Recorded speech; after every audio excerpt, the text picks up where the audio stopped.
નથી. હા, અજયાર બલ લગય અજતન વરતે ભવતન લગ ભવ જેહી વિષ્ણુ કે વિષ્ણુ લગ વરતે ક્યાં જીવ જાંત સવે જેતને ભરયાંકુર મેં પોખિતા ધરસે નિજ કીરતારું તેહી સ્ફુરિત સકલ તંત મેં દર્શિત પરમ પારું જેહી સફુરન સે સબ જુગ શોભિતા કરતા કરત વિકરાલા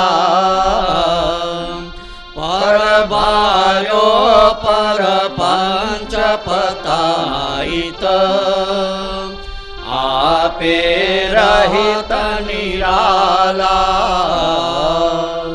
અજ આરબલ લગ અજ ચતન વર્તે.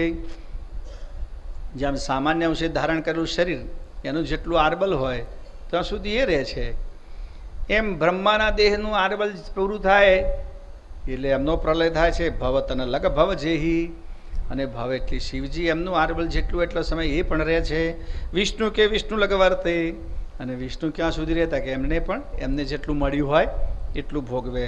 જ્યાં જીવ જાંત સબેહી, અને એ પ્રમાણે બાકીના બધા જીવોની પણ વાત છે. જેતને ભર અંકુર મેં પોખિત ધરસે નિજ કીર્તારું. અને આ બધું જ આરબલથી મળીને આયુષ્યથી મળીને એના બધા જ પ્રકારના વ્યવહારો ગુણધર્મો ગુણ એ અંકુરમાં પોખેલા છે. આપણે ઘણી વખત આ જગ્યાએથી કહ્યું છે કે જેનું અંકુર બકરીનું બચ્ચું એટલે પછી એને ગમે તે દૂધ પીવડાવો, પણ એ બહુ બહુ તો 4 ફૂટ કોક જ, બાકી 3 ફૂટથી વધારે ના વધે. અને હાથીનું બચ્ચું સૂકા લાકડા ખાઈને પણ એ 12 ફૂટ તો ઊંચો થાય જ. તો કે આરબલ અને અંકુરની અંદર બધું પોખેલું છે. એ પ્રમાણે આયુષ્ય કે માખી કીડી મચ્છર આદાને નિશ્ચિત છે કે આટલુંથી વધારે ના જીવી શકે. કે માના ભાઈ કોઈ મચ્છર તમારે ઘેર તો કદાચ માનો કે તમે મહેમાન ગતિએ જાઓ આમ તેમ જાઓ એટલે બિચારો ભૂખ્યો રહે, બરાબર છે. પણ મારા મંદિરમાં હોય તો મચ્છર ભૂખ્યો રહે જ નહીં, કોઈ ને કોઈ રોજ આવતું જતું હોય જ, બરાબર છે. પણ તેથી કે લાંબુ જીવ એવું માનવાનું કારણ નહીં, એ માપનું જીવે. બાકી એમને પ્યોર મળે, સારા સારા ભક્તો આવે ને. તમારા સંતો તો છે જ રોજ પાકું ખાવાવાળા. તેથી કે મંદિરમાં રહેતા મચ્છર લાંબુ જીવતો છે એવું કોઈ માનવાનું કારણ નથી. એના અંકુરમાં જેટલું પોખેલું છે એટલું જ જીવે. તે જેતને ભરંકુર મેં પોખિત ધરશે નિજ કીર્તારું. પ્રથમથી કીર્તારે 84 લક્ષ ઘાટોના અંકુર જે નિર્મિત કર્યા છે એમાં બધું પોખેલું છે. તે સફૃત સકલ તંત મેં દર્શિત અપરંપારું. આ એક રચના સર્જનહારની અપરંપાર રચના છે. આપણે એનો પાર પામી શકીએ એમ નથી, એવી રચના સર્જનારે કરી છે. એમાં જે કંઈ પ્રથમથી મૂક્યું છે એ આપણે એને સમજી શકીએ એમ નથી. જે સફરન છે સબજ શોભિત, અને એ બધા અંકુરમાં જે ગોઠવ્યું છે એનાથી આ બધું જગત શોભે છે ને. જુઓ કેટલી જાતના ફૂલ બનાવ્યા છે જગતમાં, કેવું શોભે છે. કેટલી જાતના ફળ બનાવ્યા છે, કેટલી જાતના રંગ બનાવ્યા છે, કેટલી જાતના ખોરાક બનાવ્યા છે. બધું સરસ શોભે છે ને, જાત જાતનું શોભે. અને પાછું એમાં આપણે શોભા. અમે એક વખત ગયા હતા સાઉથમાં એક જગ્યાએ જમવાનું પ્રોગ્રામ હતો, પછી આપણે ગુજરાતી ભાઈને ત્યાં જમવાનું હતું. અને પછી એ તો ટેબલ પર એક પહેલી તો ડીશ લઈ મૂકી, સલાડ ને મૂળા ગાજર ને. પણ વિચાર કર્યો સાલોમાંથી લેવું કે નહીં લેવું, કે એવું સરસ ગોઠવીને બનાવેલું ડેકોરેશન. હવે એમાંથી કશું લઈએ તો ડિઝાઇન બગડી જાય.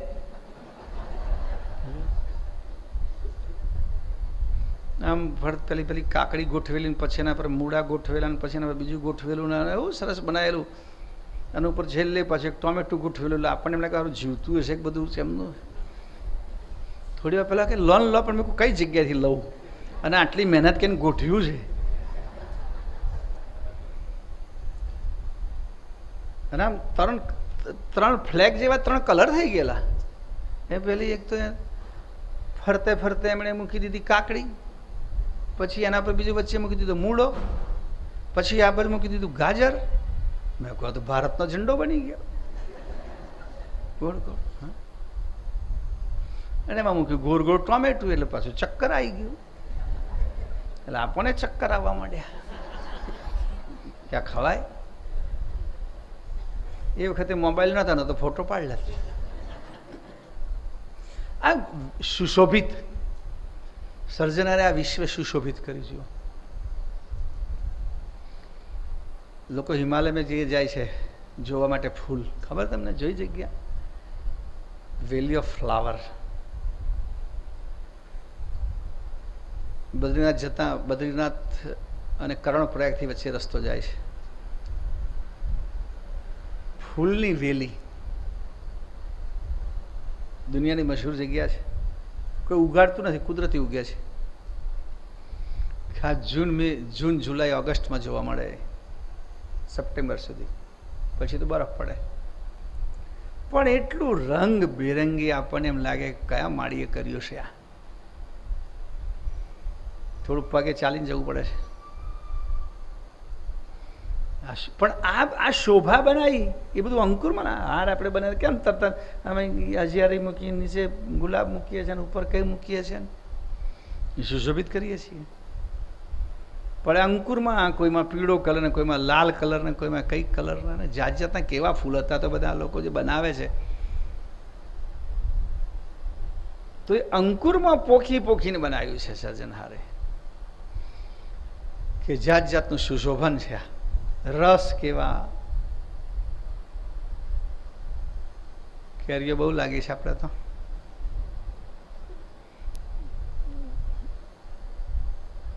તૈયારી ને બધા લાગી, સમજો. સાંભળતાની સાથે જ આ મોડામાં કાલે જ ખવડાવી દઈએ. ચલો ને,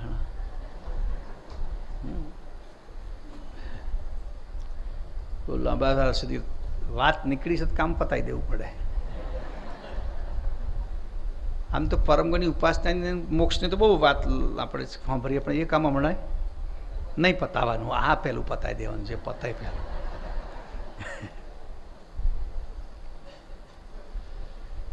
તો અંકુરમાં પોખ્યું છે જેને વિશ્વની આ શોભા છે. પ્રાણીઓ એ પ્રકારના બનાવ્યા, વૃક્ષો એ પ્રકારના બનાવ્યા, ફૂલો એ પ્રકારના બનાવ્યા, માણસો એ પ્રકારના બનાવ્યા. માણસની વાત થઈ ને તારે હું ઘણી ગમતમાં કહું છું ને, માણસને પેલી વાત કે ભાઈ ભગવાને પૂછડું આપ્યું હતું કેવું સારું. પણ આ વખતે હું બીજા મેગેઝિન તો કોઈ વાંચતો નથી, પણ હમણાં આ વખતે કુંભ મેળો ગયો, એટલે આ બાજુ કુંભ મેળો ગયો ને અહીંયા જુનાગઢમાં પણ પેલો શિવરાત્રિનો મેળો ગયો, ત્યાંય પણ નાગા બાવા ને અહીંયા પણ નાગા બાવા. એ બંનેનો લેખ હમણાં ફિલિંગ્સ કરીને એક મેગેઝિન આવે છે, એણે લખ્યો છે. એટલે એણે મને સ્પેશિયલ અંક મોકલ્યો, અભિપ્રાય મને કે લખીને મોકલજો ને, મારું બધું સંકલન કર્યું છે, કેવું લાગ્યું. નાગા પરંપરાનું વર્ણન સારું કર્યું છે એણે, અખાડા પરંપરાનું વર્ણન કર્યું છે. એમાં એક પાછો હાસ્ય લેખ છે કે મનુષ્યને પૂછડું હોત તો કેવું સારું.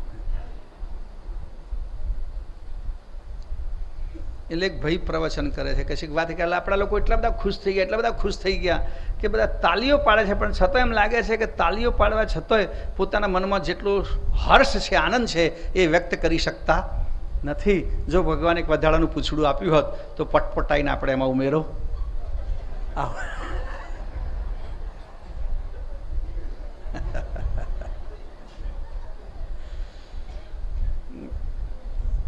હું અહીંયા આવ્યો બહારથી, પછી સીધા મેં જગન્નાથપુરી ગયા હતા દીદી સાથે. એટલે માસિક કે હું અંદર પછી મેં લાય મૂકી દઉં, ત્યાં બેસીને વાંચીશ નવરાશના ટાઈમે.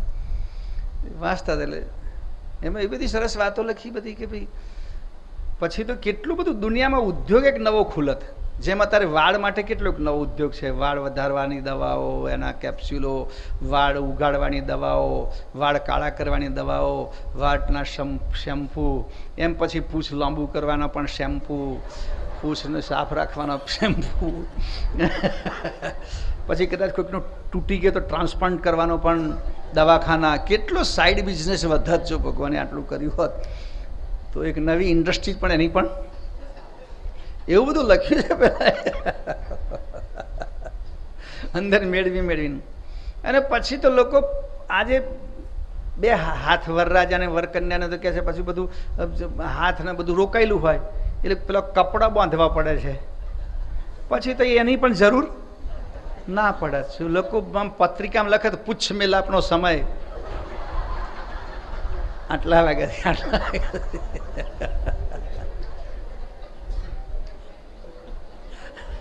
તમને મળે તો આ મહિનાનો ઇસ્યુ જોજે, આમાં બધું લખેલું.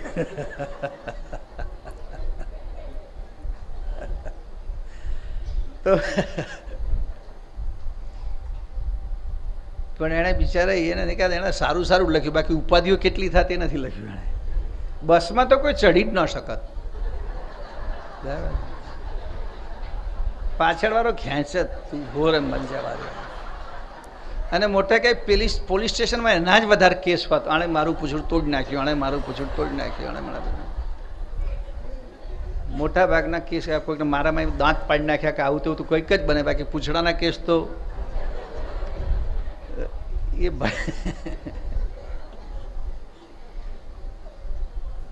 સર્જનારે રંગબેરંગી સૃષ્ટિ બનાવી છે એમ કે, પણ જ્યાં જેની જરૂર છે તેને તે આપ્યું છે. ટૂંકમાં જ્યાં જેની જરૂર છે એ જ વસ્તુ આપી છે, એ જ અંકુરમાં મૂક્યું છે. એટલે જેહી સુરફળ જુગ શોભિત કરતા કરતા વિકરાળા, તો વિકરાળ રચના છે, વિશાળ રચના. વિકરાળ વિશાળતા માટે શબ્દ વાપર્યો છે. અંકુરની અંદર જે પોખ્યું છે ને અંકુર વડે જે વિશ્વમાં શોભા દેખાય છે એ તો વિરાટ વર્ણન. તમે જુઓ કેટલી કેટલી બાબતોમાં કેવી કેવી વસ્તુ મૂકી છે. એક એક વસ્તુનો વિચાર કરીએ આપણે ત્યારે એમ લાગે કે ભાઈ કોઈકમાં કંઈક ગુણ મૂક્યો છે તો એની સાથે કંઈક સુગંધ મૂકી છે, તેની પાસે કંઈક બીજું મૂક્યું છે, જાત જાતની વસ્તુ મૂકી છે. એટલે અંકુરની અંદર સર્જનહારે કેવું કેવું પોખ્યું છે એનું વર્ણન કરવું અઘરું છે. આપણે કોઈ મકાન જોતા હોય કે આવું નાનું મકાન જોયું તો બહુ, પણ મોટો કિલ્લો જોવાનો હોય તો વિકરાળ છે, 3 દિવસ ફરો તાર તો એને તમે જોઈ શકો. જ્યારે કરતાય 84 અંકુર બનાવે તો જન્મ સુધી બધાનો અભ્યાસ કરીએ કે કયામાં શું શું વિશેષતા મૂકી છે, કયામાં શું શું ખાસિયત મૂકી છે, એને પણ આપણે પામી શકીએ તેમ નથી. કેટલાક પ્રાણીઓને કેટલીક વસ્તુ આપી છે જે એના વગર એનું જીવન કદાચ કેવું બનત. એ બધું અંકુરમાં કોને શેની જરૂર પડશે એ બતાવી દીધું. કોને શેની જરૂર પડે એ વસ્તુ બતાવી દીધી. આ તમે જુઓ છો ઘણી વખત ટીવીમાં ચેનલ ડિસ્કવરી, થોડા સમય પહેલાં વળી મારે ધક્કે ચડી ગયું હતું. એમાં જે વસ્તુ બતાવી કે માણસો સ્ટડી કર્યો છે કે દાખલે એણે બતાવ્યું સિંહ અને વાઘ અને ચિત્તો એ 3ના પંજા, કે પહેલાં તો પંજો જ મારે ને, તો એણે જે એની અંદર બતાવ્યું કે એ પંજો કેટલા ફોર્સથી પડે, એમાં કેટલી તાકાત હોય, એમાં કેટલો પાવર હોય, કેટલી સ્પીડ હોય, આ બધું કોમ્પ્યુટર પર માપીને એમણે સાધનો બનાવીને બતાવ્યું કે ભાઈ આટલા ફોર્સથી પંજો પડે એટલે આટલા ઊંડા નખ જતા રહે, અને પેલું પ્રાણી કદાચ છૂટી જાય તો લોચો તો એના હાથમાં આવી જાય અને એની પીડાથી પછી આગળ ના જઈ શકે. એટલે આ બધું લેબોરેટરીમાં કોમ્પ્યુટરમાં સર્જનરે બધા ટેસ્ટ કરીને પાવર મૂક્યા હશે ને કે આને આટલી જરૂર પડશે અને આટલી તાકાત જોઈશે, કે આપણે જે એન્જિન બનાવે તો બધી જાતનો સ્ટડી કરે કે બાને કેટલો ફોર્સ જોઈશે, આટલા હોર્સ પાવર આમાં જોઈએ, આમાં આટલી તાકાત જોઈએ, આમાં આટલો ફોર્સ જોઈએ, એ બધું ગણતરી કરીને સર્જનરે કેટલી બધી ગણતરી કરી છે અંકુરમાં બધી, કે કઈ રીતે આ. અને કેટલા બધા એમાં જે પ્રાણીઓ બતાવે છે ને, તમે જુઓ શિકાર કરવાની પદ્ધતિ પ્રાણીઓની, એનો આપણે અભ્યાસ કરીએ તો આપણને એ બધી શક્તિ, એ બધા ગુણધર્મો એના અંકુરમાં મૂકેલા છે. એક જાનવર તો મેં જોયું તો બતાવ્યું કે મોટા મોટા જંગલી ભેંસો જે હોય એનો શિકાર કઈ રીતે કરે. આપણે પેલી જે ગો જેવું મોટું ગિલોડી જેવું મોટું જાનવર હોય તો કે એ શિકારી પ્રાણી, તો કે એની લારમાં જ એવું ભગવાને સોંપ્યું છે કે કોઈ ભેંસનું ટોળું જતું હોય એટલે આમાં કોકને કરડી દે, પતી ગયું, આટલું જ કામ. એટલે પેલી કોઈ એને કોવારો શરૂ થઈ જાય ને તરફડવા માંડે, પછી બધા ભેગા થઈને શિકાર કરે. કુદરત એના અંકુરમાં પોખી દીધું, તારા આની જરૂર છે તો તું જીવી શકીશ. પેલા કેટલા નાના નાના જીવાણુ તમે જોયા છે કે એની જીભ તો 6 ઇંચ બહાર નીકળે, અને સામે કંઈક પતંગિયું બેઠું હોય તમે સીધું જઈને ચોંટાડીને પાછું. ભાઈ આવું તમે કોઈ જોયું હોય તો એ એને જે કામ આપ્યું તારે આ રીતે કરવાનું, તું જીવી શકીશ. એટલે આ વિકરાળ દુનિયા કયા કયા ઘાટના કયા કયાના અંકુરમાં કેવી કેવી ગતિ પોખી છે. એ સાપ વિશે મેં જોયું હતું કે એ શિકાર કઈ રીતે કરે, તો કે બસ કરડે ને એમ સીધો ફુવારો જ મારે પોઈઝનનો, પેલાને અડાય પેલું ત્યાં તરફડીને પડે નહીં, સેવા પતી ગઈ. તો કેટલો બધો સ્ટડી કર્યો છે, તો આપણે તો આ બધું આ શું શું કરે છે એ સમજવામાં જ કેટલા વર્ષો જાય. અને સર્જનહાર કેટલા બધા સર્વજ્ઞ. અને આ તો ગણ્યા ગોઠા જાનવરોનું હજુ આપણને જડ્યું છે. મેં પાણીમાં રહેનારા કેમ કેમ કરે બધાને ક્યાં ખબર છે? હજુ બધા પક્ષીઓ કેમ કેમ કઈ રીતે પોતાનું ચારો ચરે છે, કઈ રીતે જીવે છે, એ બધી ક્યાં ખબર છે બધાને? પણ એક એક જીવ માટે, એક એક જંતુ માટે, એક એક વૃક્ષો માટે બધી જ પ્રકારની એના અંકુરમાં સર્જનહારે બધી સામગ્રી મૂકી દીધી છે કે પોતાને જ્યાં સુધી આરબલ છે ત્યાં સુધી લહેરથી જીવી શકે, પોતાનું જીવન પૂરું કરી શકે. અને મનુષ્ય માટે તો એટલું બધું મૂકી દીધું છે કે વાર પાર વગરનું બધું જ આપણું. કાજુ થયા આપણા, બદામ થયા આપણા. કાજુમાં ભૂલે ચૂકે ઈયળ પડી જાય તો ફોડી ફોડીને કાઢીએ, પણ છોડીએ તો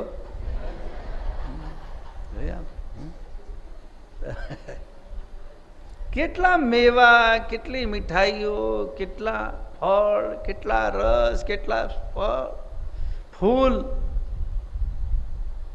લાડલો ને બધા એ કહે છે કે આટલું કરીને કંઈક મારો વિચાર કરે છે કે હો મારા માટે સર્જનારે આટલું બધું બનાવ્યું, એવું કંઈક વિચાર સૂઝે છે.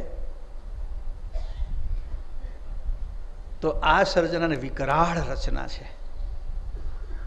પરમ ગુરુ કે છે આ કોઈ દેવતાએ આમાંનું કશું બનાવ્યું નથી. કે કોઈ એમ તો કે મેં હાથી માટે આટલી વ્યવસ્થા કરી કે સારી રીતે જીવી શકે. પરભાર્યો પરપંચ પતાઈ આપે રહત નિરાલા. આવો પરભાર્યો પરપંચ જાઓ કે તમારે મેં જીવી ખાઓ. બધાને વ્યવસ્થા કરી આપી. આ બાપ જબરો કહેવાય. બાકી બીજા બધા બાપ છોકરાને બરાબર છે, બધું બનાવી આપે ને પછી કે હવે ગડપણમાં અમને રાખજો તો જ ને. અને આ તો કે ના તમે પૂરા થો તો સુધી મારે જ પાડવાના, એમને પાડવા તો આપણે કોઈ જવાના નથી. એવો બાપ છે. એવા સર્જનારે સૃષ્ટિ બનાવી છે. यही विध के बीज में बाबज साबज पूर्ण करण के जहाँ को किनो पहुँचन पहुँचत सब गतिवंत मरण के निज कीरतार विना करण की कणित नहीं कड़ कोई ऐसे शुद्ध संकल्प बिनु को के करे ते क्यों करी सोई શુદ્ધ સંકલ્પતો એક પતિ ન કે જીનો સનાતન તનહી और सकल अवधि यार बल के वीते जाय सब नहीं एही विधि के बीज में बाबज साबज कून करण के આ પ્રમાણે બીજગમાં બધા અંકુરોમાં આટલી બધી વૈવિધ્યતા વાળી અદ્ભુત સામગ્રી ભરેલી છે અને અદ્ભુત પ્રકારના અંકુરો બનાવ્યા છે. એક એકથી ભૂલી જાઓ. આ તો આપણે જાનવરોની વાત કરી, પણ વૃક્ષોમાં પણ આવી અદ્ભુતતા મૂકેલી છે. વૃક્ષોની પણ એવી અદ્ભુત રચના છે. એમનું પણ કેવી કેવી રીતે અંકુરથી માંડીને ફળ સુધી એની પ્રક્રિયા થાય છે. બધું એના અંકુરમાં મૂકેલું છે કે સાવજ કુણ કર્ણન કે કોઈ સાબિત કરી શકે એમ છે કે આ એક અંકુર અમારું બનાવેલું છે 84 લાખમાંથી એક મોડેલ અમે બનાવીને મૂક્યું છે? કોઈ તો કે આટલા બધા દેવતાઓ થઈ ગયા, બધા કેટલા 33 કરોડ, પણ એમનો અંકુર બનાવેલો છે પછી એ ક્યાં બીજાનું બનાવવા જાય?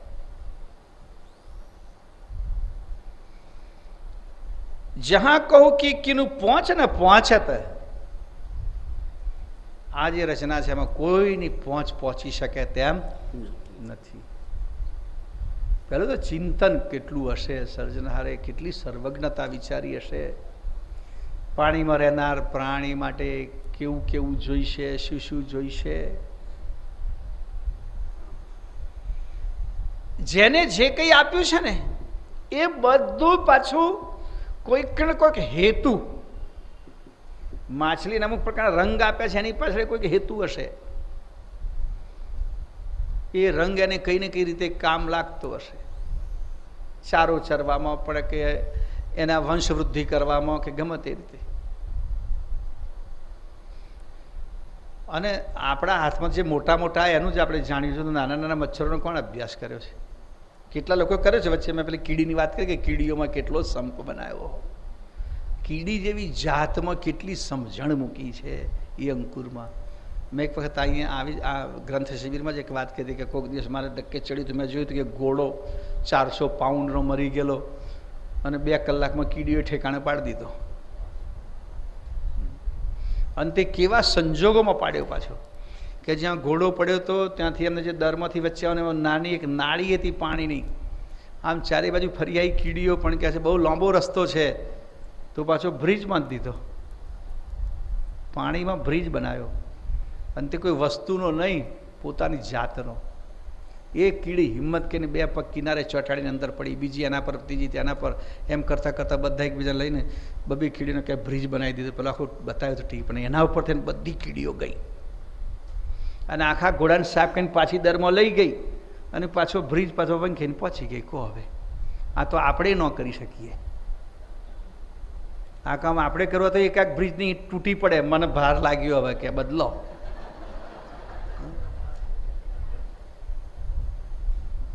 આટલું બધું આટલી બધી સમજ, આ બધું એના અંકુરમાં પોખેલું છે.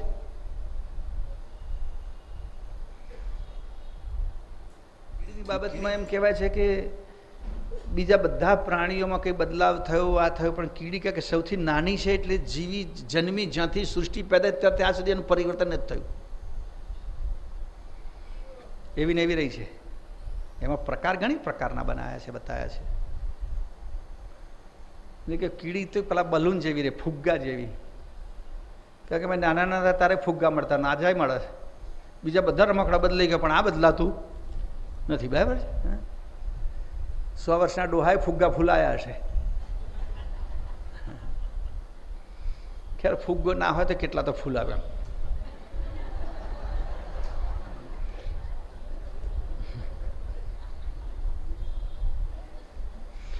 તો આ જે પોષણ કર્યું છે સર્જનહારે અંકુરમાં, જેના વડે આટલી બધી વૈવિધ્યતાવાળી સૃષ્ટિ પેદા થઈ છે, એટલે પાછળથી બન્યું છે બધું એની અંદર ગોઠવી દીધું કે આ ફૂલ એ નક્કી છે કે આ ફૂલ છે એટલે એનો આવો રંગ આવશે, એના અંકુરમાં નક્કી છે. આ ફળ થશે એટલે એનો આવો સ્વાદ આવશે, એના અંકુરમાં નક્કી છે. આ મસાલા આવા બનશે એટલે એમાં ગુણ અને સુગંધ આવી આવશે, એ અંકુરમાં નક્કી છે. એ પ્રથમથી સર્જનહારે પોખી દીધી. આજે બધા ફળમાં ને બધામાં લોકો સંશોધન કરે છે, આ બધું ખરું, પણ એ સંશોધન ગમાથી લાઈને એને ભેગું કરીને એમાંથી જ કંઈક કરે, બીજું તો ના બનાવે. હજુ મને નથી લાગતું કે એવું ફળ બનાવ્યું હોય કે ભાઈ આપણે 2 ઝાડ ના વાવવા પડે, એક જ છોડ વાવી અને એમાં એક ફળ લાગે તો અડધામ દાડમ અને અડધામ જામફળ હોય. હજુ એ મેળ પડ્યો નથી કે અડધામ જામફળ લાગે ને એક જ ફળ લેવાનું, એમાં બેવું આવી જાય. તો કે એણે બનાવ્યું હોય તો બની જાત.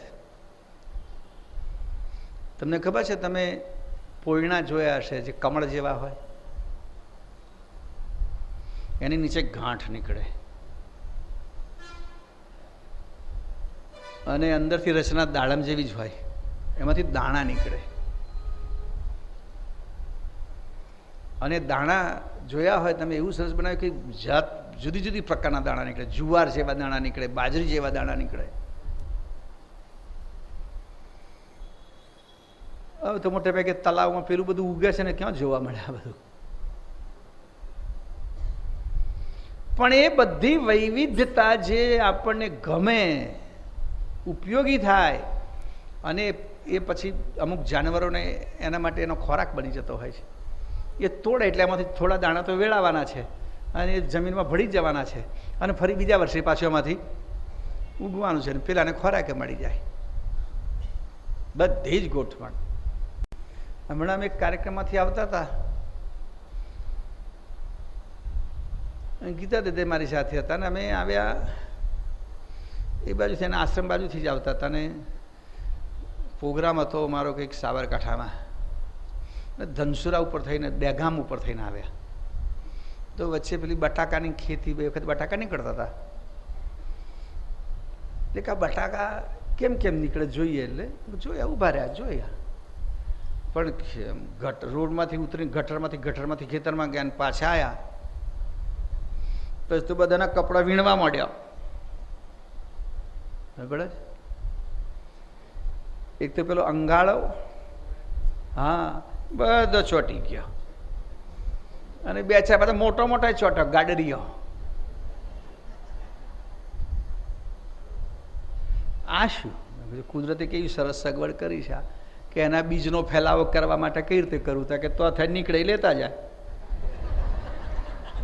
બીજું એ ગાર્ડરો થાય તો ઘેટો જાય, ઘેટાના રૂમમાં ચોટી જાય, આપણા કપડામાં ચોટી જાય. તમે માનો કે અમે તોથી ગયા છે કંઈ આવ્યા સાઠંબા, ત્યાં પછી કાઢીને નાખ્યું, એટલે એની મેળે ઉગશે. એનો કેટલો ધંધો કરી દીધો બારોબાર. જુઓ જુઓ, આપણને કાર્ટૂન બનાવી દીધા કાર્ટ્રેજ કરવા માટે, કાર્ટિંગ કરવા માટે. એ વસ્તુ એના માટે મૂકી છે. કેવો વિચાર કર્યો સર્જનહારે કે ભાઈ આને આ રીતે ફેલાવો. આંબાના ઝાડને મોટું થયું તમારે જાતે જ ઉછેરો, કે એવો સરસ મધુરો રસ મૂક્યો છે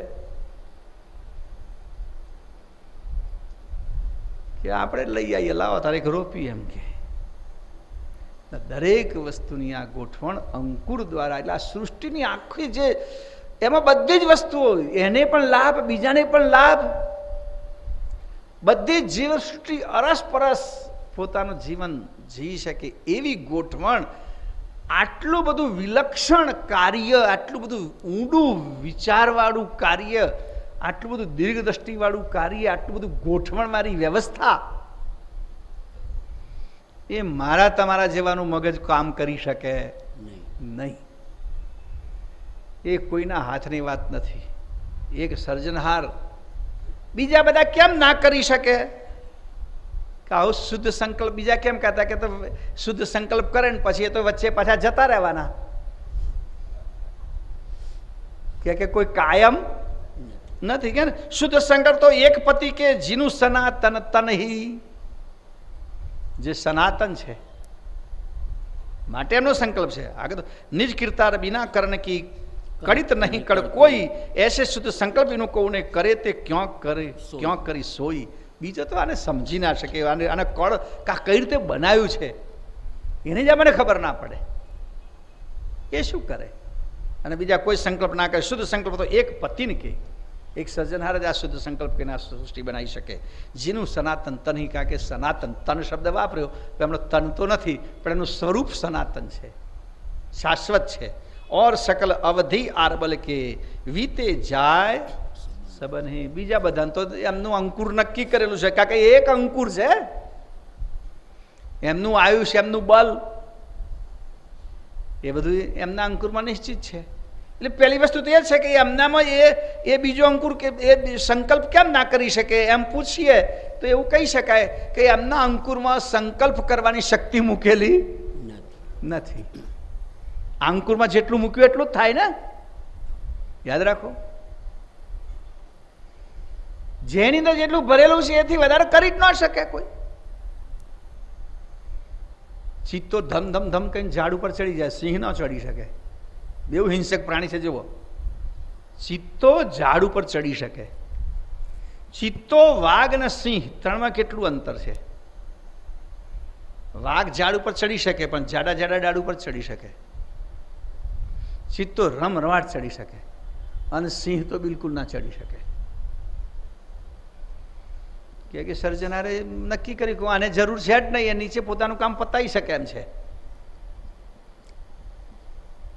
ત્રણને ત્રણ પણ કોને શાની જરૂર છે એનામાં એટલી જ કળ મૂકી છે, વધારાની કળ મૂકી નથી. તમે જુઓ, લોકો છે બિલાડી બનાવી, બિલાડીને પોંખો આપ્યો તો કઈ મજા આવત, તાકે એક પક્ષી ના જીવતું રહે. બરાબર છે. જો બિલાડીને પોંખું આપ્યું હોત તો પક્ષીઓ ફરતા હોત, કે નીચે બેસીને ઝપટ મારે પોખ રત શું થાય. એટલે જેને જેની જરૂર છે તેને તેટલું જ આપ્યું છે. એટલે જેના અંકુરમાં જ નથી, આ બધા જ અંકુર છે. આ જેટલા દેહ છે એ બધા જ કર્તાના એક પ્રકારના અંકુર છે, બુંદ બીજક છે. તો જેનામાં જે શક્તિ નથી મૂકેલી તે કરી શકે તેમ નથી. હા, વીતે અવધ જાયતે તनको નહીં અખંડિત જ્ઞાનો. જ્ઞાન અખંડિત હવે વિનાતો શુદ્ધ સંકલ્પન તિયાનો. અજબવ આદ્ય પુરુષ પ્રકૃતિ તહાં લગન નહીં ભવ બિન કે. ભાવ તો નિજ કરતા સંકલ્પ કે ચીન લીએ હું સબિન કે. પીછે દુસરન રહે ન કરતા નિજ પતિ વિના તબેહી. જબ તે એક પતિ સંકલ્પ સે અંકુર ભય સબેહી. કદાચ બીજા દેવો અંકુર કરે, આવું સંકલ્પ કરે, શુદ્ધ સંકલ્પ, એમને સંકલ્પ પ્રાપ્ત થાય, પણ અવધિકાળ આવતો એમનો નાશ થાય. એમનો નાશ થયા પછી ફરી સૃષ્ટિ બનાવી હોય તો પાછો પુનઃ સંકલ્પ તો જાગ્રત કરવો પડે. હવે એ જ ના હોય તો ફરી સંકલ્પ ક્યાંથી થાય? ફરી સંકલ્પ ના થાય તો ફરી સૃષ્ટિ ના બને. એટલે સંકલ્પ તો એ જ કરી શકે કે જે અમર હોય, જે શાશ્વત હોય, જે સનાતન હોય. આમના બધા તો આર્બલ નક્કી છે, નિશ્ચિત છે. અવધિ કાળ આવતો હોય તો પતી જાય છે, પછી એ સંકલ્પ ના કરી શકે. વીત અવધ જાય તેહી તનકુ નહીં અખંડિત જ્ઞાનું. એ પોતે જયારે નાશ પામે પછી એમનું જ્ઞાન તો અખંડિત ક્યાં રહ્યું? તન જતું રહ્યું પછી જ્ઞાન ક્યાં રહ્યું? આપણે આ મનુષ્ય દેહમાં છીએ, ઘણું જ્ઞાન પ્રાપ્ત કર્યું, ઘણી બુદ્ધિ પ્રાપ્ત કરી, પણ આ દેહ છોડીને જવાનું થાય તો બીજા દેહમાં આ બુદ્ધિ આ જ્ઞાન સાથે ચાલવાનું છે? નથી ચાલવાનું. નહીં તો કોઈ એમ કે ભાઈ અમે આ જન્મમાં જે કંઈ 2-4 ડિગ્રીઓ લીધી એટલે આવતા જન્મમાં પાછી એટલું તો ભણવાનું ઓછું થઈ ગયું. પણ ના, એવું નથી. ત્યાં તો ફરી પાછો કદમનો મોડું પોરું કરીને પાછું ચાલુ કરવાનું. જ્ઞાન ખંડિત થઈ ગયું, દેહ ખંડિત થયો એટલે પછી એ શુદ્ધિ બુદ્ધિ આગળ પહોંચતી નથી. જ્ઞાન અખંડિત હવે બિના તો શુદ્ધ સંકલ્પ તિયાનું. સર્જનહાર તો શાશ્વત છે, એટલે એ તો સર્વજ્ઞ છે. એમનું જ્ઞાન એમની જે સજાણપણું છે ખંડિત થતું નથી. આપણું તો જાણપણું તરત જ બદલાઈ જાય. દેહ બદલાય એટલે પછી નવેસરથી ખેતી કરવાની, બધું જ નવું શોધવાનું. આજે ભવ આદ્ય પુરુષ પ્રકૃતિ તહાલગ નહીં ભવ ભિન્ન કે. એટલે આ બધા પુરુષ પ્રકૃતિ સુધી વિષ્ણુ આદિ બધાની સ્થિતિ એક સરખી જ છે. એ બધાને અંતકાલે જવાનું છે. માટે કોઈનું જ્ઞાન, કોઈની સૂઝ, કોઈની જાણ અખંડિત એમની પાસે નથી, કારણ કે એ પોતે અખંડિત નથી. માટે ભવ તો નિજ કરતા સંકલ્પ તે ચીન લેહુ સબિન કે. એટલે દિવ્ય પરમગુરુ કહે છે કે કૈવલ કરતા સર્જનહારનો જ શુદ્ધ સંકલ્પ છે, એનાથી જ આ વિશ્વ ઉત્પન્ન થયું છે. એ હું આ વાત ઉપરથી સમજી શકું એમ છું. સમજાય એમ છે આપણને કે જે અખંડિત છે એ જ સંકલ્પ કરી શકે, એ જ પુનઃ સૃષ્ટિ બનાવી શકે. આ તો સંકલ્પનો તો અવધિ છે કે ભાઈ મહાકલ્પ સુધી આ સંકલ્પ પહોંચે છે, પછી સૃષ્ટિનો લય થાય છે. પુનઃ સૃષ્ટિની ઉત્પત્તિ થાય ત્યારે સંકલ્પ પુનઃ સર્જન અને જાગ્રત થાય. પણ એ વખતે સર્જનહાર પતી જાય તો પછી કોનો સંકલ્પ જાગ્રત થાય? દેવોની સ્થિતિ તો આ થાય છે, તો બધા પાછા પતી જાય, ભળી જાય પાછા નિર્વાણમાં. એટલે આ વાત નક્કી છે કે છે પીછે દુસરાના ન રહે કરતા નિજ પતિ બિના તબેહી. બીજા કોઈ કરતા રહેતા નથી. સર્જનાર એક જ શાશ્વત છે. જબ તે એક પતિ સંકલ્પ તે અંકુર ભય સબેહી. માટે જે શાશ્વત છે એના જ સંકલ્પથી અંકુર પેદા થયેલા છે. આમાં બીજા કોઈએ કશું બનાવ્યું નથી. હા, સકલ ભવાતિન કેતન પોક્ષણ અચવન એક બનાયે પણયાંકુર મે જુઓ અલગ ગત કરતા કવન જનાયે જીવન એક સે એક નહીં કો बहुविधि भिन्न भये हूँ गान्य सकरता सर्वज्ञ सामर्थ कारण अकड़ किए हूँ जेहि विध के अंकुर में पोखिता करता विगत करिन के पीछे कोने करण परे नहीं जिनके माही करिन के. આ બધી જ કરામત માત્ર ને માત્ર અંકુરની છે. બુંદ બીજગની કરામત છે. વિશ્વની વૈવિધ્યતા, આ વિશ્વની સુંદરતા, આ વિશ્વની સંચાલન વ્યવસ્થા બધું જ અંકુર ઉપર આધારિત બેઠું છે. કે જુઓ એ અંકુરમાં કેટલી ખૂબી મૂકી છે. એ આ 3 ચોપાઈમાં એક વાત સરસ કરી છે કે દાખલા તરીકે બધાનું જીવન તો એક પ્રાણવ, બધા ઘાટોમાં પ્રાણ એક સરખું જીવન છે. પછી સ્થાવર હોય કે જંગમ હોય, જળચર હોય કે ખેચર હોય કે ભૂચર હોય, બધાનું જીવન એક સરખું છે. કે પરમગુરુએ બહુ મોટું દ્રષ્ટાંત આપ્યું, પણ આપણે જાડું દ્રષ્ટાંત કે ભાઈ એક જ ખેતરમાં એક જ કૂવાના પાણીથી મરચીનો છોડ રોપો, ટામેટીનો છોડ રોપો, એક એક શેરડીનો છોડ નાખો, એક જ ખેતર, એક જ ખાતર, એક જ પાણી, એકમાં ખાટું આવશે, એકમાં તીખું આવશે, અને એક ચૂસીશું તો ચૂસ્ય ના, કોલામાં જવું પડે કે આ તો કોલગેટના દાંત.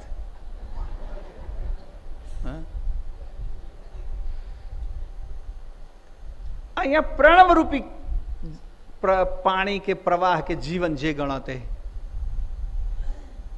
ઉદાહરણ એવું આપ્યું છે, થોડું સૂક્ષ્મ ઉદાહરણ આપ્યું છે પરમ ગુરુએ. સકલ ભવાટીને કેતન પોષણ અચવન એક બનાય. બધાનું પોષણ પ્રણવથી થાય છે. એ સ્થાવર જંગમ બધામાં એક જ છે, પણ અંકુર જુઓ અલગ અગત કરતા કવન જનાય. પણ અંકુરથી બધાનામાં તમને ભિન્નતા દેખાય છે. એક જ પ્રાણી, એક જ પ્રકારનું તમે જુઓ ને. આમે કે ભાઈ ઘાસ ખવડાવો તમે, બે કોઈ કે રાખ્યું, ભેંસ રાખી, ગાય રાખી, બકરી રાખી, ઘેટું રાખ્યું, તને એક સરખું ઘાસ ખવડાવો તો એ ગાયના દૂધના ગુણ જુદા પડે છે, ભેંસના દૂધના ગુણ જુદા પડે છે, ઘેટાના ફેટ જુદા પડે છે, અને બકરીના જુદા પડે છે. એક જ સરખું ખવડાવીએ છીએ તો કે બધી આખા અંકુરમાંથી જે રચના કરી છે જે પ્રાણીની, એ પ્રમાણે થાય છે. પોષણ એક સરખું આપો તો એ રીતે કરતા કેવી વ્યવસ્થા કરી છે તમે જુઓ તો ખરા. અને આ બધી બાબતમાં પાછું એ પોતે તો અંદર આવતા જ નહીં. એ તો એમણે કોઈ અંકુર ધારણ કર્યું, અંકુર બનાવીને ગાઢ બનાવીને આપણને બધાને ગોઠવી દીધા, રમત રમવા તમારી મેળે કે જાઓ. બહુ હોશિયાર માં જેવું કરીશ કામ, રમ્યા કરો બેઠા બેઠા કે લો.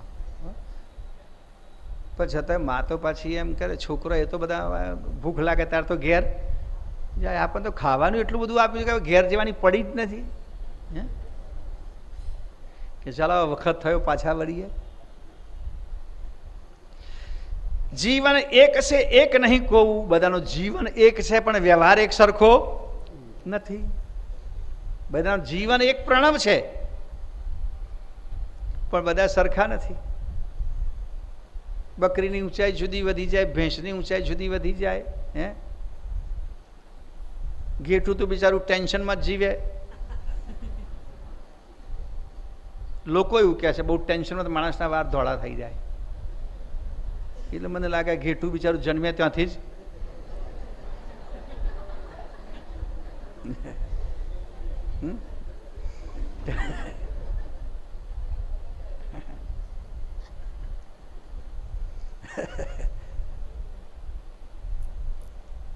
એટલે જીવન એક છે બધાનું, પણ બધા એક સરખા દેખાતા નથી. કદથી જુદા, રંગથી જુદા, સ્વભાવથી જુદા, આયુષ્યથી જુદા, વ્યવહારથી જુદા. વ્યવહાર જુદા જુદા છે. જો ગાયનો વ્યવહાર કેવો, ભેંસનો વ્યવહાર કેવો, બકરાનો વ્યવહાર કેવો, વ્યવહાર જુદા જુદા છે.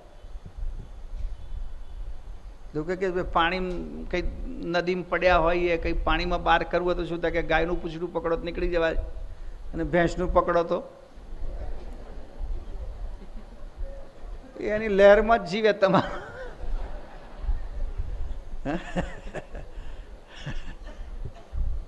સ્વભાવે જુદા, વ્યવહાર જુદા. આ બધી કરામત અંકુરમાં ગોઠવેલી છે. અને કરામતના આધારે આપણે નક્કી કરીએ છીએ ને ભાઈ કોનો સ્વભાવ કેવો હોય. પ્રાણીઓ માટે ને કે ભાઈ સિંહ ભલે હિંસક પ્રાણી છે પણ છતાંય ચિત્તાને વાઘ જેવું લુચ્ચું નહીં, એનો સ્વભાવ છે.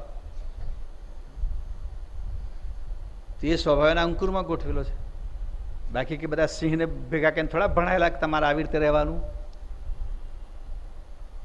ચિત્તા જેવા આપણે લુચ્ચા થવાનું નહીં. એવું કોઈ પાઠ ભણાવે એમને?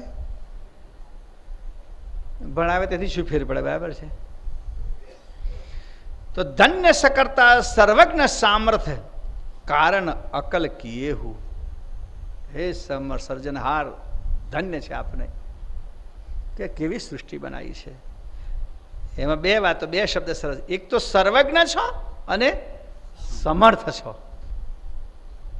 સમર્થ હોય તો રચના કરી શકે, અને સર્વજ્ઞ હોય તો ક્યાં શું જરૂર છે એની ખબર પડે. સર્વજ્ઞ છે એટલે ખબર પડી કે ભાઈ મનુષ્યને પૂછડું ના જોઈએ, બરાબર છે, એ સર્વજ્ઞ છે. એટલે બે શબ્દો બહુ પ્રોપર વાપર્યા છે અહીંયા કે સર્જનહાર તમે સર્વજ્ઞ છો અને સમર્થ છો. સમર્થ, બાકી એકલો સમર્થ હોય ને સર્વજ્ઞ ના હોય તો ઉપાધિ કરે. ઘણા માણસો શક્તિ બહુ હોય પણ એવું કામ કરે કોઈને કામ ન લાગે કોઈને. કે રાજાએ મહેલ ચણાયો ને સરસ મોટો મહેલ બનાવ્યો પણ દરવાજો 4 ફૂટનો જ બનાવ્યો. એટલે કે આટલો સરસ મહેલ બનાવ્યો ને દરવાજો આટલો હોંકડો બનાવ્યો. ત્યાં કે જે આવે માથું નમાઈને તો આવે. એટલે મારે કેવું ના આપણે મન નમાય એમ. પણ પછી 2-4 વખત એના જ ભીટકાય તારે ખબર પડે કે બધા તો નમે પણ મારે શું કરવા નમવું પડે. એ સર્વજ્ઞ હોત એને ખબર કે મારે આમાંથી નીકળવું પડે એમ છે. સર્જનહાર તો સર્વજ્ઞ છે, સમર્થ પણ છે ને સર્વજ્ઞ પણ છે. કારણ અકલ કિએ હું. આ બધી જે રચના તમે કરી અકળ છે. અંકુર રૂપી કારણ જે તમે બનાવ્યું છે બધાનું એ અકળ છે, કરી શકાય તેમ નથી. કે સમર્થ ના હોય તો બનાવી કેવી રીતે શકે, અને સર્વજ્ઞ ના હોય તો કોને શાની જરૂર છે સમજી ના શકત. કોને શું જોઈશે, કોને શું આપવું પડશે એ થોડા પેલા મોડેલ બનાવી અખતરો કર્યો કે આવું મૂકો, આવું મૂકો, આવું મૂકો. એ તો સર્વજ્ઞ પ્રથમથી જ છે. આગળ જેહી વિધિ કે અંકુર, એહી વિધિ કે અંકુર મેં પોખિત કરતા વિગત કરીને કે વિગતવાર કરતા પોખ્યું છે. બધી વસ્તુનો તમે જુઓ, વિચાર કરો તો અકળ લાગે. એક આપણે તો 2-4 પ્રાણીઓના મેં કહ્યું દાખલા લીધા, પણ એકને અરે આપણા શરીરની વાત વિચારીએ તો આમાં એટલી ખૂબીઓ ભરેલી છે, એટલી સરસ વ્યવસ્થા કરેલી છે. બધા લોકો કે વાઘ તો બહુ લોહી ના નીકળી જાય એના માટે કે ગોઠવણ કરી છે, અને કંઈક બીજી ગોઠવણ કરી છે. જુઓ કેવું કેવું બધું બનાવ્યું છે, અદ્ભુત. ખાલી આ ઓંગળીઓ બનાવી છે, આ નખ ન બનાવ્યો હોય તો આપણે કાપવાની માથાકૂટ તો ના થાય. પણ પુરુષ ભાઈઓ વિચાર કરે કાપવાની માથાકૂટ ના થાય, પણ બહેનો શું કરત પછી રંગવા કઈ જાત. એલા એમના માટે આ નખ બનાયા. તીરવા થોડો રંગાત પછી રંગવા થોડા બનાયા ભાઈ. પણ ના બન્યા તો ઢૂંઠું થઈ જાત ઘસી ઘસીને આપણે. હા જરૂર છે. અને ખાલી આટલી ઓગળમાં તો ઓગળીમાં 3 મિજાગરો બેસાડે. જુઓ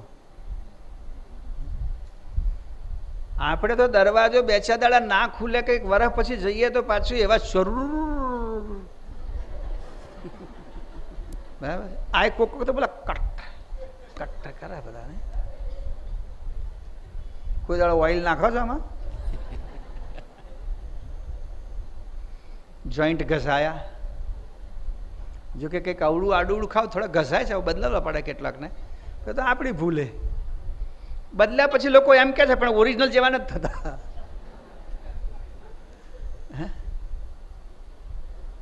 પણ એણે કેટલા બનાવ્યા, અને પાછ પણ એ બદલેલા છે ને, એ અમુક મોટી ઉંમરે બદલાવો તો જ ચાલે. નાના છોકરાને નહીં બદલતા. કોઈક નાના છોકરાની તકલીફ નહીં બદલતા. કે કેમ એવું? કેમ? મેં ડૉક્ટરને પૂછ્યું કે એવું કેમ? ત્યાં કે પેલા મોટા ના થાય કે છે. આપણા જે નાના છોકરાના જોઈન્ટ નાના હોય એ જેમ જેમ મોટો થાય તેમ તેમ મોટા થાય. અમારા બનાવેલા કે મોટા નથી થતા, એવડા ને એવડા જ રહે છે કે છે.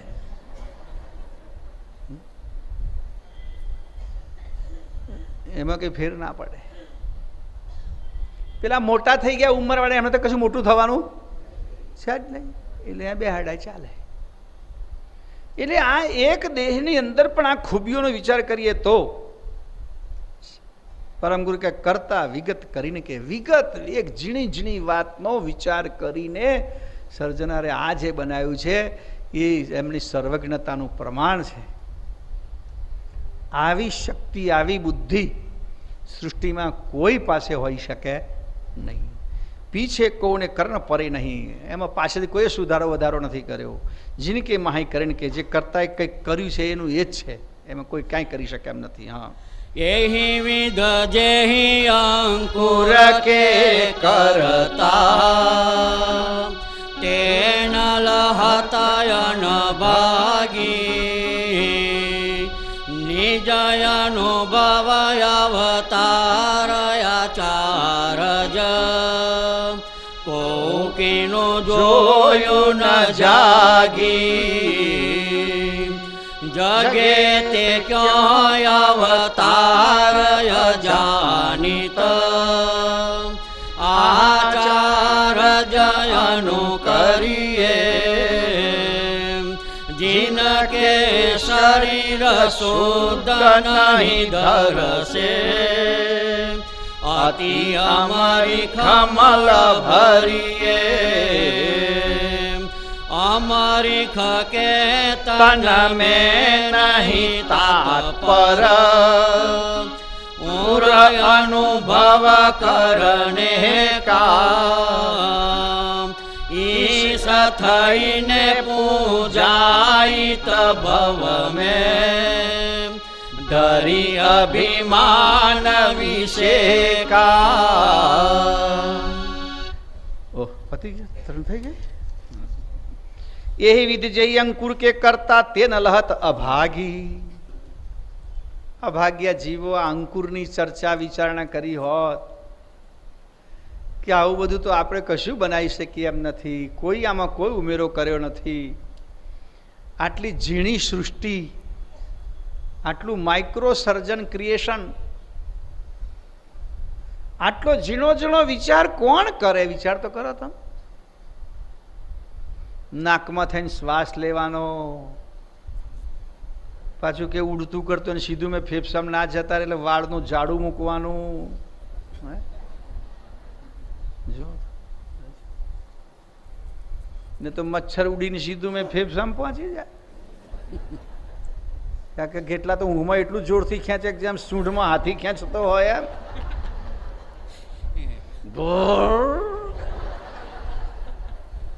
બે ચાર મકોડા તો જતા જ તો ફરતા ફરતા આયા હોય તો.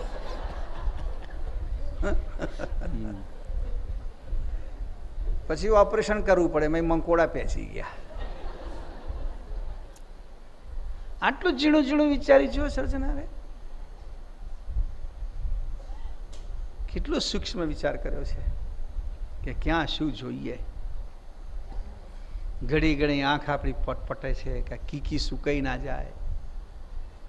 વાઇપર આમ ચાલુ ને ચાલુ, ચાલુ ને ચાલુ. તમને થાક લાગે આમાં કરવામાં? ખબર નહીં પડતી ને ક્યારે ચપકારો માઈને જતું રહે. આટલું ઝડપી તો ગાડીનું વાઇપર જ નથી ચાલતું.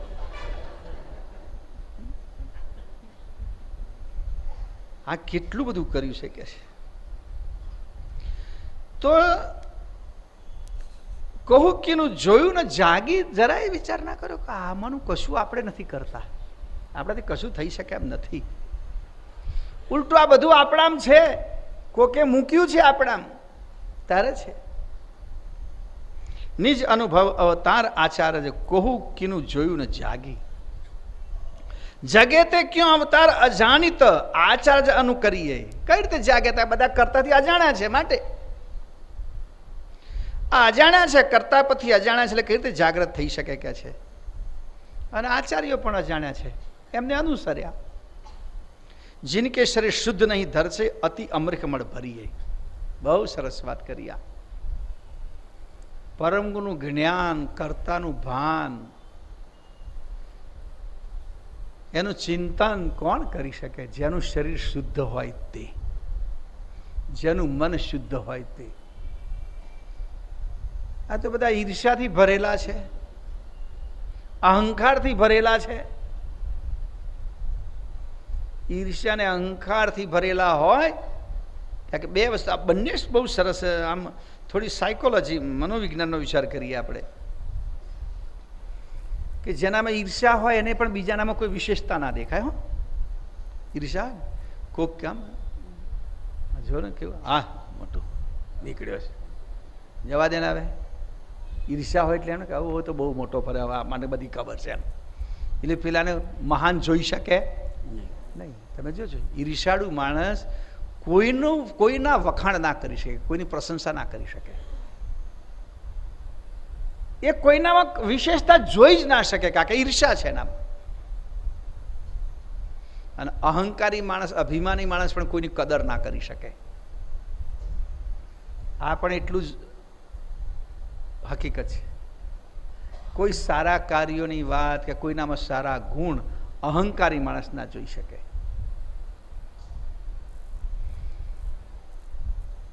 અને ઈર્ષાળુ ના જોઈ શકે. તો જેનામાં ઈર્ષ્યા અને અહંકાર છે એ સારી વસ્તુ સ્વીકારી ના શકે. એમાં ઉસરમાં તમાકુ તો ઠીક, પણ શેરડી ન રોપાય ને બાજરી ન થાય ને ગવારે ન થાય, એમાં કશું ઉગાડી શકાય નહીં. ઉસરમાં કશું ના ઉગે. એમ જેના હૃદયમાં ઈર્ષ્યા અને અહંકાર ભરેલો છે એ જ્ઞાન ભલે સાંભળે, બહુ બહુ તો મોઢામાં થઈને નીકળે, એ પાછું નીકળે ખરું બહાર. જ્ઞાની તો બતાવે ને મોમ થઈને બહાર નીકળે, પણ અંદર તો ના જ જાય. એટલે કેટલા સરસ શબ્દો અહીંયા બે વાપર્યા છે પરમ ગુરુએ. આ માત્ર આચાર્યો દેવો માટે નહીં, માનવ માત્ર માટે આ વાત છે. ઈર્ષાળુ કોઈની કદર ના કરી શકે, સારું ના ગમે ને,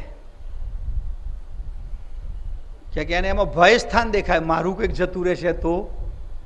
આ ઈર્ષ્યાનો ગુણ છે.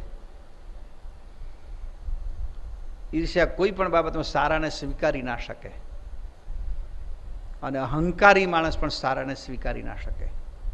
એટલે અહીંયા કે તમે કર્તા પદને કઈ રીતે સમજી શકો, કર્તાની વિશેષતાને કઈ રીતે ઓળખી શકો, કર્તાએ આ બધું જે બનાવ્યું છે અંકુર તરફ તમારી નજર કઈ રીતે જઈ શકે, કારણ કે તમારા શરીરમાં ઈર્ષ્યા અને અહંકાર બંને મોજૂદ છે.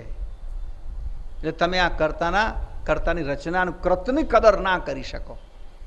આ કૃતની કદર કરો તો કર્તા તરફ જોવાની ઈચ્છા થાય. અમૃખ કે તન મેં નહીં તાત્પર ઉર અનુભવ કરને કા. જેના હૃદયમાં અમૃખ ભરેલી છે, ઈર્ષા ભરેલી છે, ઈશ થઈને પૂજાયિત ભવ મેં ધરી અભિમાન વિશેષા.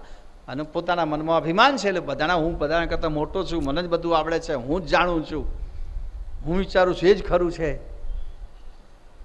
એટલે બીજાનો વિચાર લેવાની ઈચ્છા ના થાય, બીજાના વિચારને સ્વીકારવાની ઈચ્છા ના થાય. લેવાની વાત તો બહુ દૂર રહી. પણ તમે બીજાના સારા વિચારને અહંકારી માણસ પહેલાં તો સ્વીકારી ના શકે. ઈર્ષાળુની પણ આ જ ગતિ, એ પણ કોઈનું સારું સ્વીકારી ના શકે. એને ભૂલ દેખાય. તમે કોઈને કોઈ સારું બતાવો ને, માને સામાન્ય વાત કે ભાઈ કોઈ કપડાં સારા પહેરીને આવ્યું હોય ને તમે બતાવો ને કે તમારા કરતાના બૂટ સારા છે. હો, ઈર્ષાળુ ના કે એટલે આ બૂટ ગમે ત્યાં થાય, મોજા જ જો, નજીક જોઈને સૂંઘી જો કેટલા ગંધાય છે, પેલા તો પહોંચી જાય. હા, ક્યાંક ઈર્ષાળુ. ક્યાંક એક માણસને કહે છે કોઈ ભાઈ બંગલો જોવા લઈ ગયા, બંગલો જોઈને પછી રસોડું બસોડું નહીં પણ સીધા લેટરિન તરફ ગયા, અને પછી સારું ગંધાય છે બહુ. અલ્યા પણ અહીં આવ્યો તો ગંધાય જ ને મૂર્ખાના સરદાર, બીજે કઈ જવાનું ના મળ્યું તો. બંગલો જોવા ગયો સારો, તો એ જાજરા પાસે જેને ઉભો રહે કે સારું ગંધાય છે, ક્યાં કે ઈર્ષા છે. એટલે ઈર્ષાળુ માણસ ક્યાંય અમરીખ અને અભિમાની કે તમે બધા આવા છો માટે કર્તાની કદર ના કરી શકે. આ તો ભલે દેવતાઓની વાત કરી, અવતારોની વાત કરી, આચાર્યની વાત કરી, પણ આ વસ્તુ આપણને પણ લાગુ પડે છે. ન્યાય ના સ્વીકારી શકે, કહેવાનો મતલબ એમ છે. ઈર્ષાળુ અને અહંકારી માણસ એ સત્યને સ્વીકારી શકતો નથી. જ્યાં સ્વીકારે ના તરફથી પચવાની વાત તો બહુ મોઢામાંથી જ ના ઉતરે તો કઈથી પચે? મોટી વસ્તુ થઈ ગઈ. ગળે જ ના ઉતરે પછી પચવાનો પ્રશ્ન ના થાય.